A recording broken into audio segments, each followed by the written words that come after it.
Hello दोस्तों, नमस्कार। आपका स्वागत है मेरे चैनल पे। वनस्पति विज्ञान के जो इम्पोर्टेंट क्वेश्चंस हैं, है ना, हर टॉपिक से जितने क्वेश्चंस आ सकते हैं वो पूरे सीक्वेंस वाइज दिए गए हैं। वन लाइन में सीक्वेंस वाइज है, आपको चूज करना नहीं पड़ेगा, एक ही आंसर है, उसी का क्वेश्चन है ना। तो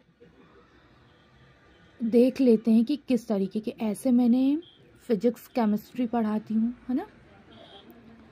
तो हम ये देख लेते हैं, स्टार्ट करते हैं। आइए। प्रकाश संश्लेषण की दर प्रकाश में सबसे अधिक होती है। जब प्रकाश संश्लेषण की दर होती है वो लाल प्रकाश में सबसे अधिक होती है ना। लाल रंग का जो प्रकाश है उसमें प्रकाश संश्लेषण की दर सबसे अधिक होगी, क्योंकि वो एकदम से कलर मतलब ऊर्जा अपने आप में अवशोषित कर लेता है, इसलिए वो उसकी दर सबसे अधिक होती है।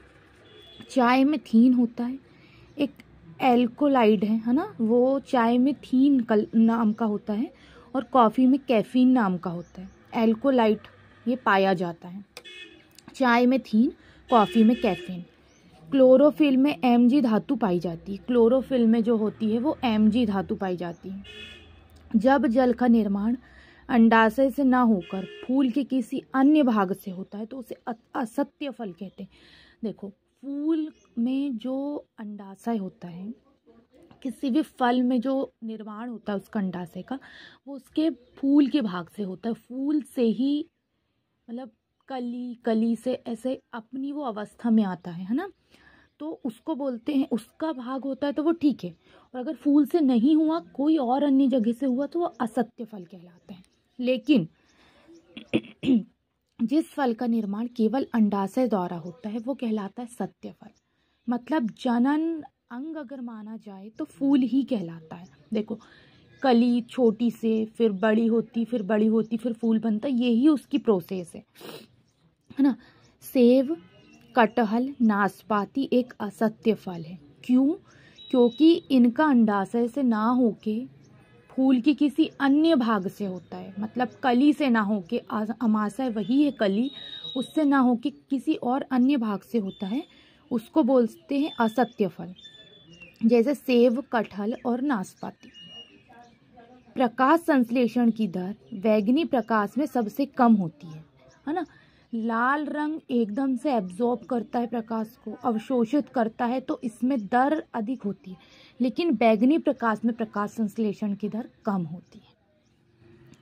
निषेचन के बाद बीज बीजांड में बनता है। जब निषेचन की प्रक्रिया पूरी प्रोसेस हो जाती है ना, तो उसके बाद बीजांड बनता है बीज।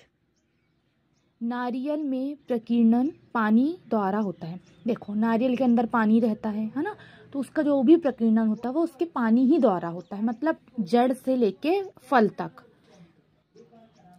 राइजोबियम जो है वो जीवाणु दलहन के जड़ पर पाए जाते हैं।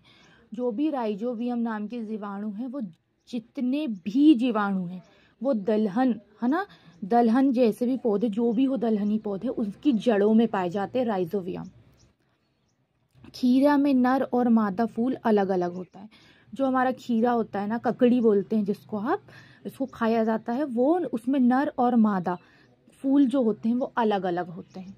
देखिएगा, फूल से ही ककड़ी का निर्माण होता है हमारी खीरे का, तो उसमें आप थोड़ा सा देख सकते हैं कि अलग अलग होता है थोड़ा उनका। हरे रंग के प्रकाश में लाल कवक एवं भूरा कवक में प्रकाश संश्लेषण होता है।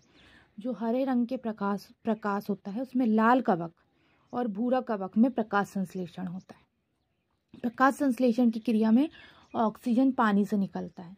प्रकाश संश्लेषण, जड़ से पानी जाएगा पत्तियों तक, पत्तियों में क्लोरोफिल होगा। सूर्य के प्रकाश से वो अपने आप में क्लोरोफिल है, तो वो क्या लेगा? प्रकाश लेगा। सूर्य के प्रकाश से ऑक्सीजन की उपस्थिति में प्रकाश संश्लेषण की क्रिया होगी। तो वही बोल रहा है, क्रिया में ऑक्सीजन पानी से निकलता है। प्रकाश संश्लेषण केवल दिन में होता है, रात में नहीं होता, क्योंकि रात में सूर्य निकलता ही नहीं, तो प्रकाश संश्लेषण होने की क्रिया ही नहीं है। क्लोरोफिल में मैग्नीशियम उपस्थित होता है। जो क्लोरोफिल होता है उसमें मैग्नीशियम उपस्थित होता है ना। क्लोरोफिल जो वर्णक होता है उसमें Mg ही उपस्थित होता ही है। मैग्नीशियम का संकेत है। हरा प्रोटोजोआ का पैरामीशियम के नाम से हरा प्रोटोजोआ को पैरामीशियम बोलते हैं।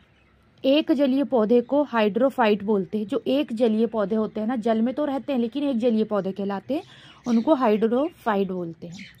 प्राकृतिक वर्ण सिद्धांत का प्रतिपादन डार्विन ने किया था। जो प्राकृतिक वर्ण सिद्धांत है, नेचुरल है ना, उसका प्रतिपादन डार्विन नामक वैज्ञानिक ने किया था।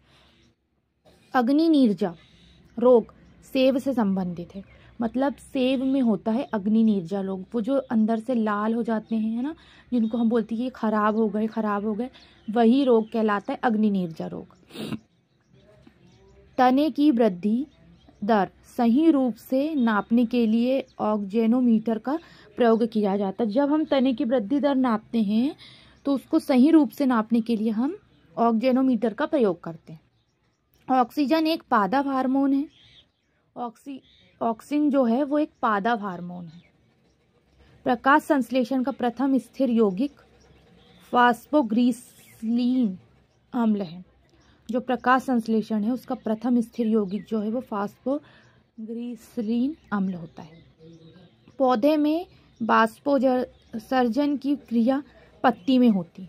जो पौधे में बाष्पोत्सर्जन की पत्ती से ही होती है, क्लोरोफिल की उपस्थिति में वो, और बाष्पोत्सर्जन की क्रिया भी पत्ती से ही होती है, उसके जो छोटे छोटे रोम छिद्र होते हैं उससे। तारपीन का तेल चीड़ से प्राप्त होता है। चीड़ नाम का एक वृक्ष है ना, उससे तारपीन का तेल प्राप्त होता है। प्रोटीन का सबसे अच्छा स्रोत सोयाबीन है ना, जो प्रोटीन है उसका सबसे अच्छा स्रोत सोयाबीन। सोयाबीन में बहुत ज़्यादा परसेंटेज में प्रोटीन पाया जाता है। फिर हम अंडे की बात करेंगे और अंडे के बाद फिर हम दूध की बात करेंगे। ये ऐसे प्रोटीन के 3 वर्णक हैं। सबसे लंबा वृक्ष सिकोया है। सबसे लंबा वृक्ष सिकोया का वृक्ष होता है। जो प्याज है वो तने का परिवर्तित रूप है। मतलब तने वाली फसल अगर हम किसी को लेंगे तो वो प्याज को ले सकते हैं हम। सबसे बड़ा बीजांड जो है वो साइकस में होता है। साइकस में सबसे बड़ा बीजांड होता है। लाइकेन कवक और शैवाल दोनों वर्ग के पौधों में से मिलकर बनता है। जो लाइकेन होता है वो कवक और शैवाल दोनों वर्ग के पौधे से मिलकर बनता है। अफीम जो है वो कच्चे फलों के लेटेक्स से प्राप्त होती है। अफीम जो होती है वो कच्चे फलों के लेटेक्स से प्राप्त होती है। तंबाकू में सुगंध पैदा करने वाला बैक्टीरिया बैसिलस मेगाथीरियम।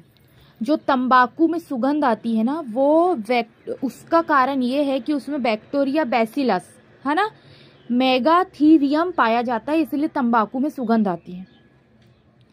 चावल एवं गेहूं सोलेनेसी कुल के पौधे हैं। जो चावल और गेहूं होते हैं वो सोलेनेसी कुल के पौधे होते हैं। जड़ की कोशिका में उपस्थित लवक को ल्यूकोप्लास्ट कहते हैं। जो जड़ की कोशिका में उपस्थित लवक होता है उसको हम ल्यूकोप्लास्ट कहते हैं। जड़ की कोशिका रहती है ना, वो बड़े लंबे रेसे, वो उसकी कोशिका होती है, उसमें उपस्थित लवक होता है जिसको हम ल्यूकोप्लास्ट कहते हैं। गन्ने की चीनी ग्लूकोज एवं फ्रक्टोज के संयोग से बनती है। सबसे मीठा सुक्रोज होता है ना, सुक्रोज बहुत मीठा होता है, फ्रक्टोज होता है और ग्लूकोज होता है। तो जो ग्लूकोज एवं फ्रक्टोज के संयोग से जो हम चीनी बनाते हैं ना गन्ने से, वो बनती है, इसीलिए वो भी मीठी होती है। ये हमारा तीसरा वीडियो वनस्पति विज्ञान का। बहुत अच्छे से क्वेश्चंस थे, इनको देख लीजिएगा। कल मैं अगले क्वेश्चन के साथ आऊँगी। धन्यवाद।